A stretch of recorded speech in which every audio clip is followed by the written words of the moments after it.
Yan, ubos na ang panggatong natin. Tag-ulan na. Hindi pa tayo nakakapag-ipon ng panggatong. Dahil sa kabi-kabilang mga activity natin ng mga nakaraan. Grabe, ubos na. Tag-ulan na. Wala pa tayong panggatong. Yan o. Meron man tayong sisibakin. Ayun o. May mga nakatambak tayong kahoy doon. Kaso hindi naman makapagsibak dahil sa nag-uulan. Siguro kung hindi mag-ulan ngayon, maghapon, maasikaso ko yan pagkatapos nitong vlog na to. Pero kahit na wala na tayong panggatong, meron tayong pang backup na lutuan dyan. At yun ang i-unbox natin ngayon araw na to, sa video na to. Yun ang i-unbox natin ngayon. Okay, let's go. Yun guys, mag-unbox tayo ng parcel. Ito ay Calandius oil. Pang backup natin yung lutuan ngayon ulan. Habang wala pa tayong panggatong, hindi pa tayo nakapag-ipon. Kaya ito na, gagamitin na natin to pang malakasan natin. Unbox natin to at tignan natin kung anong laman. Okay, at least nakakatipid pa rin tayo sa dito, gasol, diba? Hindi natin kailangan bumili ng gasol, kasi ang gagamitin natin dito ay used oil o kaya yung pinag change oilan ng mga motor, ganyan, sakyan. Ito po ng niya, laman. Ang laman ay ito, durug-durug na ang niya, dispenser.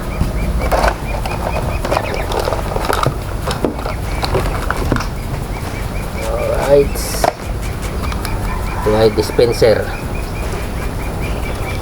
Sibol lang natin.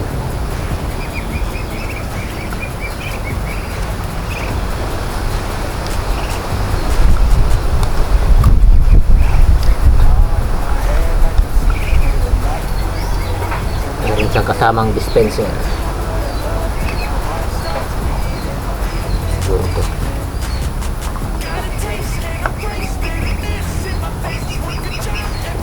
Meron siya mga kasamang rubber gasket.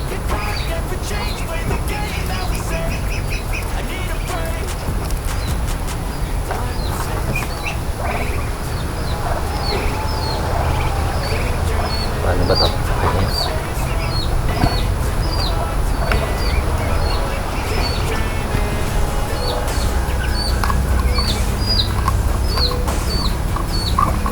Ayan. So,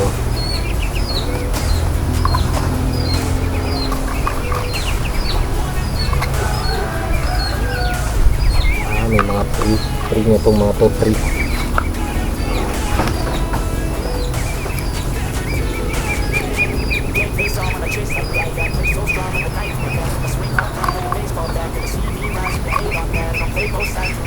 Dito ilalagay yung container ng used oil. Ito muna pala.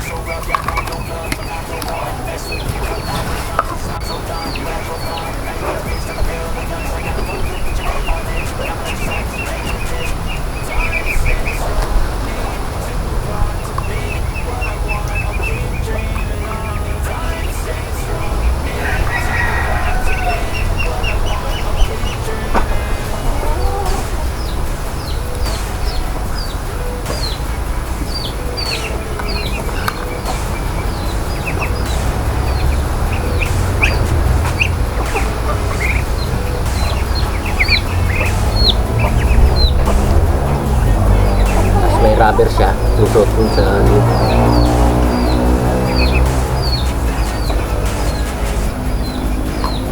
para hindi tumulo yung langis.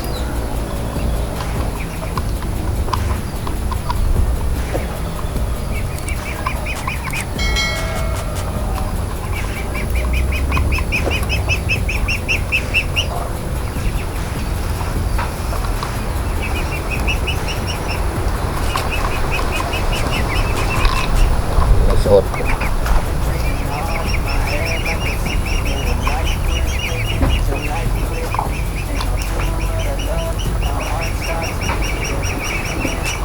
Yan. Okay, ganito. Ito magiging itsura niya. Para siyang dispenser ng tubig.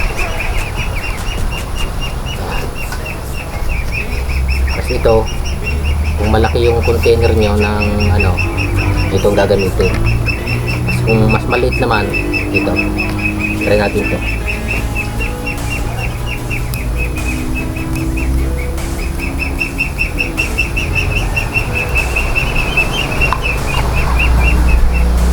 Yan o. Tapos dito natin ilalagay yung ano, container ng langis. Okay. So naman, itong pinaka burner nya. Ito naman pinaka burner.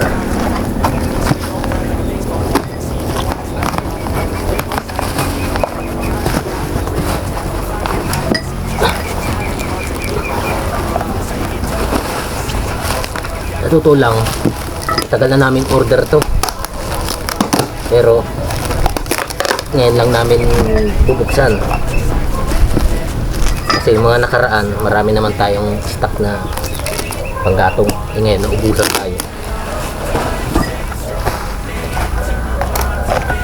Buksan na natin to, i-assemble natin.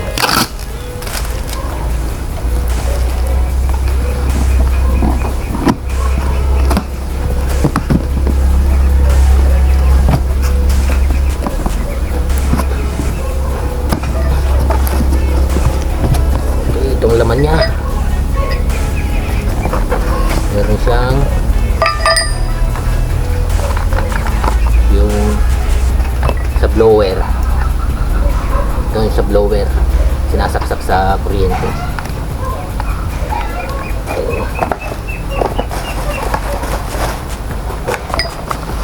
Ito pa, ito siguro yung blower niya, yung naka-blower.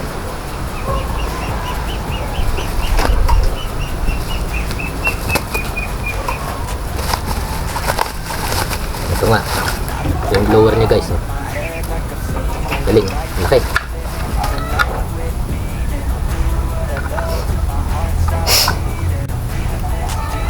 Ito yung blower niya. Tapos ito yung sasaksak.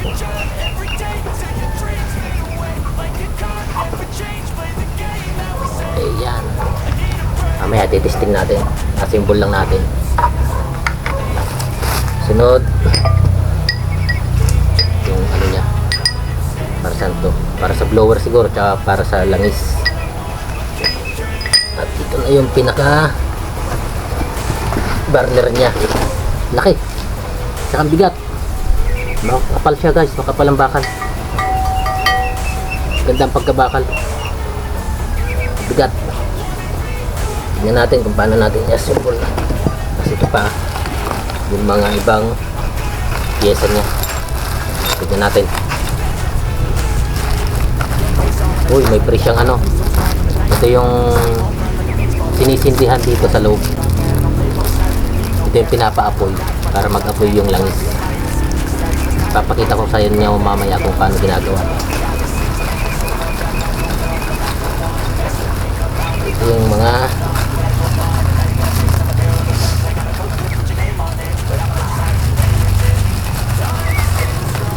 pyesa niya para magamit natin.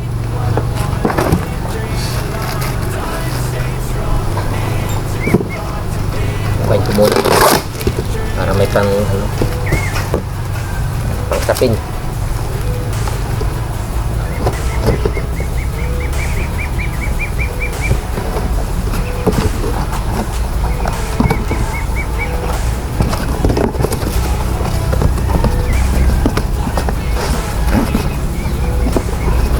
Sa totoo lang, ngayon pa lang din naman kami makakagamit nito. Papanood ko lang to sa mga advertisement sa ano, social media. Kaya sabi ko, try natin mag-avail sakali.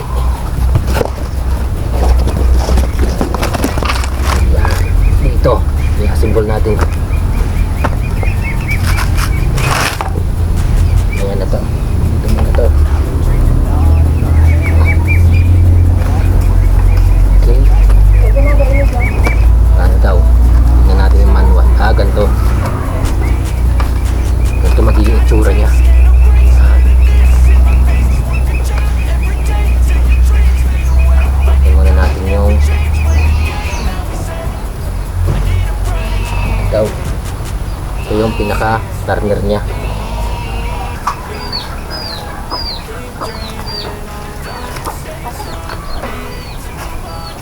Kailangan natin ng tiplon. Ay, may kasama pala siyang tiplon, oh. Galing naman. Pero kahit wala naman to, meron naman ako dyan. Kasama siyang tiplon. Tingnan natin dito.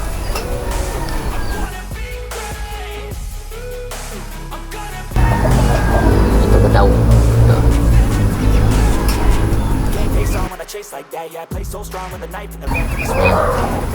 Ayan, magiging itsura niya. Tapos load. Ito.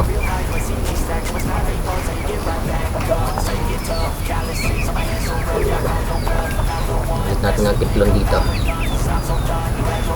Ako, huwag naman sana umulan. Madilim kasi sa loob, guys. Kaya dito ko in-unbox, i-assemble para mas maliwanag.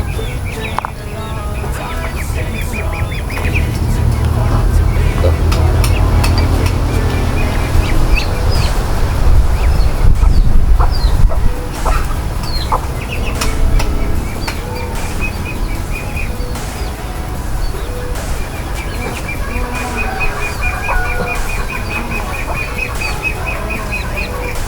Dapat nakaganyan.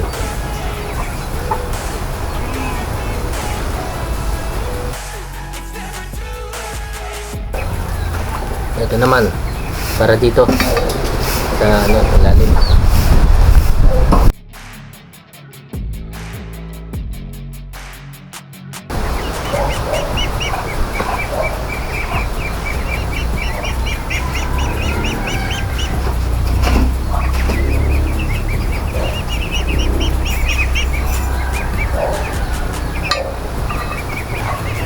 Yun. Ikot-ikot pala siya. Hindi siya talaga na i-fix. Para na i-adjust. Okay guys, mali pala pagka-assemble nito. Lahat pala to wala.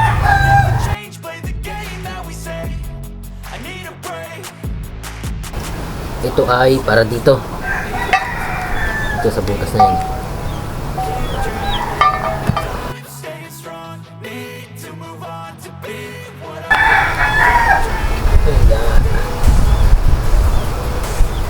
Yan.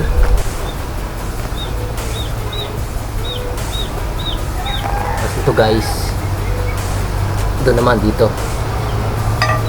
Pwedeng magkatapat yan. Kaya dito, para yung, ito yung blower. Tapos ito naman yung sa oil.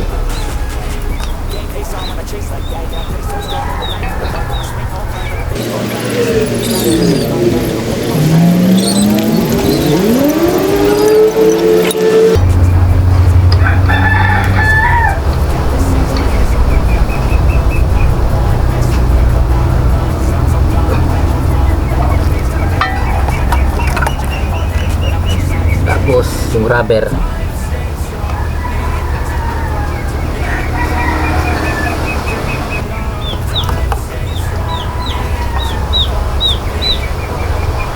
Yan.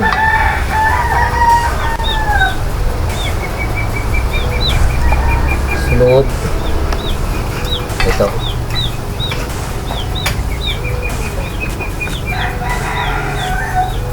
Yan. Yan ang magiging setup niya. Dito yung blower.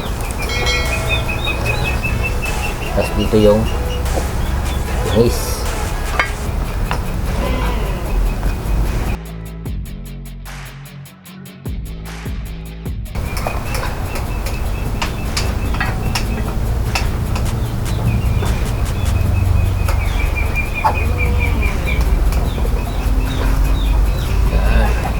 Dito patutuluin yung langis.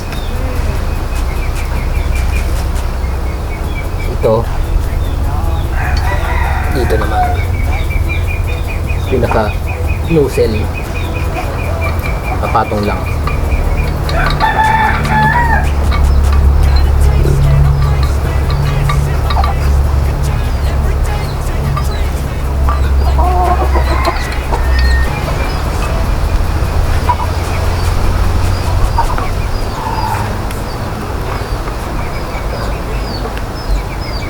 magiging itsura niya guys. Ay! Ngek, ngek, ngek. Siguro lalagyan ko na lang ito ng pampasikip.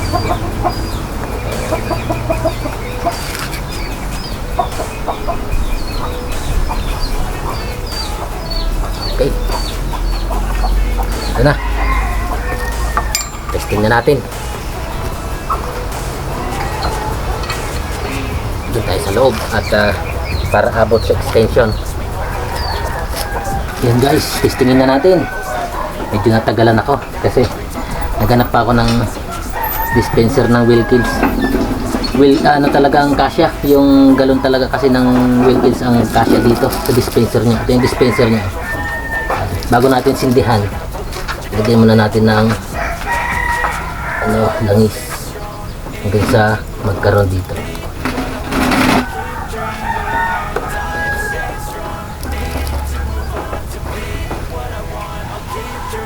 Ayan, meron na.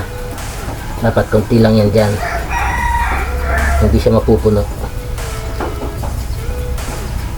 hindi siya aabot dito, hindi siya aabot hanggang dito sa nozzle niya.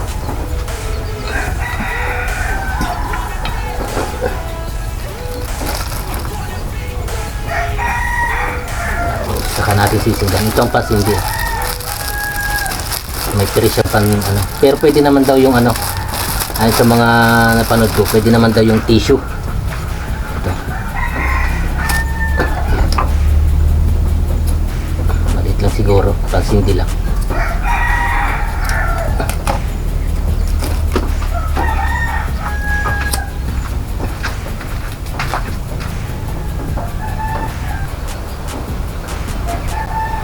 Ayaw sumindi. Okay, try natin itong tissue.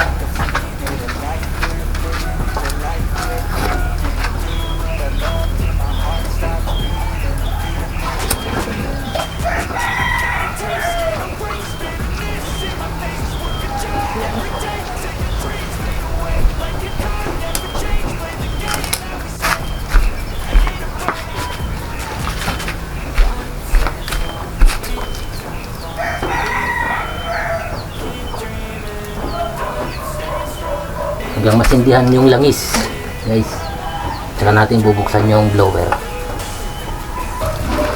Yan guys, testingin na natin ang blower nya. Try natin sa number 1. Awan muna.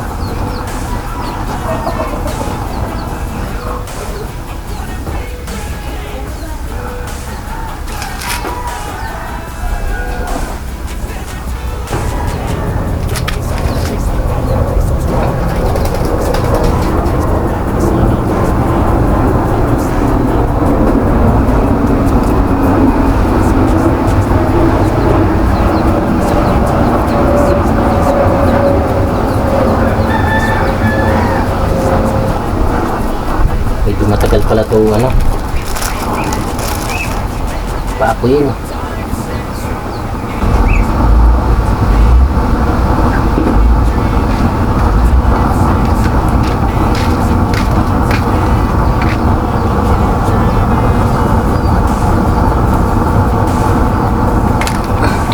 guys, lumalakas na yung apoy nya.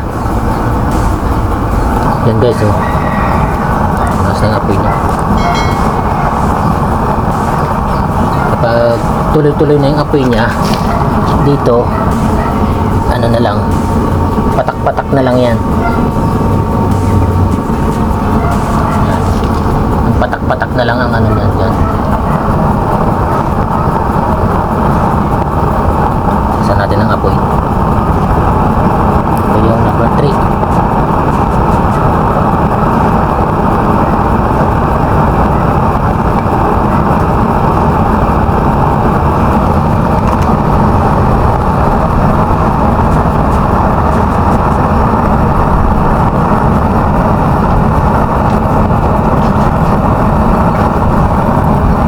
Natin magpakulo ng tubig. Yan, sige na, lagay mo. Ay, hindi kasya, malaki masyado yung yan, lagyan natin ng patungan. Yun pala. Now, malakas na ito. Yan o. Lagyan na lang ng patungan kasi maluwag to.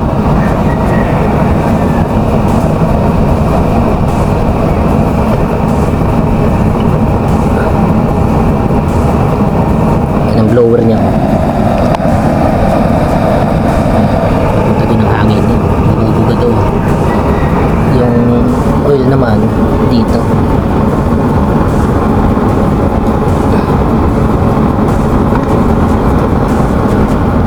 Dapat yan patak-patak na. Dapat pala palitan to. Pangit yung niya. Kasi pag inangat mo, kasi hindi dapat mapupuno yung doon. Yung sa may niya, nilalabasan ng hangin. Lakasan pa natin. Number 4. Number 4.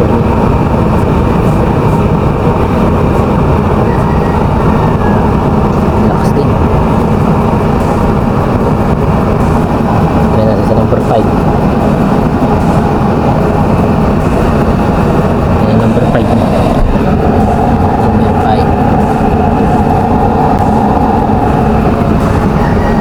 Yan ang buga ng apoy niya pag number 5. Number 6. Yan,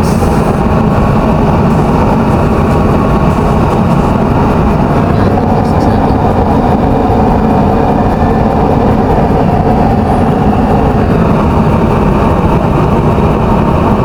Yan naman yung buga ng apoy niya.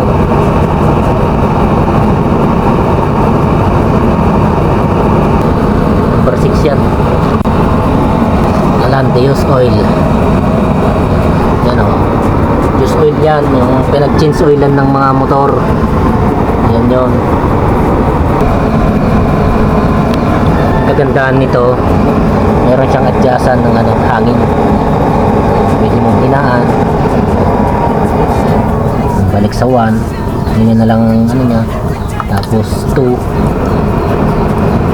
3, 4, 5, tsaka 6.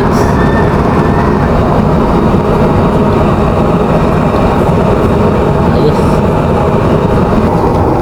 Ilayo natin ang konti ito. Kasi pwede naman itong ilayo eh. Mahaba naman yan, wet.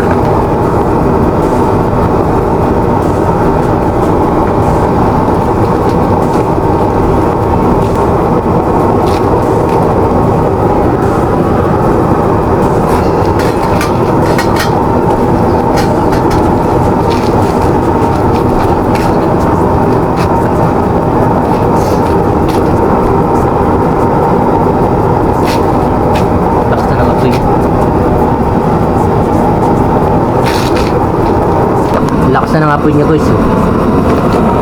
Number 6 yan. Pinalitan ni Mrs. ng yan, naglalaga siya ng itlog. Kumulo na.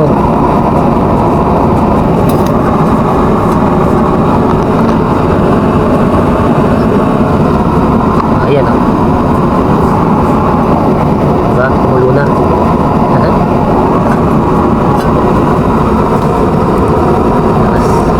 Hindi sigurong lagay na natin sa number 5. May number 4. Kasi ang lakas na ng apoy niya. Yan, number 4 na lang yan.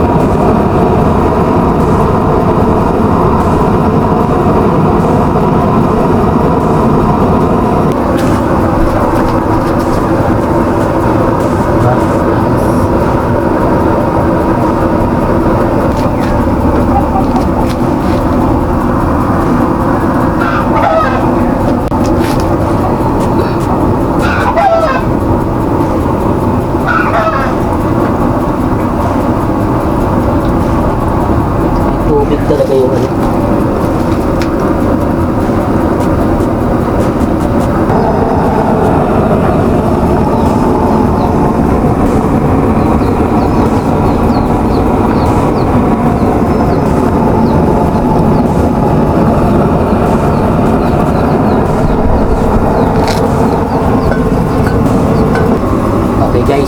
na tatapusin ng video na to. Nakapagluto naman na tayo ng nilagang itlog dito sa Yos Oil Tikalan. Ayos din, magandang ratings, 9 out of 10. Mabilis po makapagluto kasi malakas yung apoy niya, diba? Makakatipid tayo sa sa gasol kahit na wala tayong kahoy na panggatong. Kaya hanggang dito na lang ang video na to guys. Salamat, bye bye.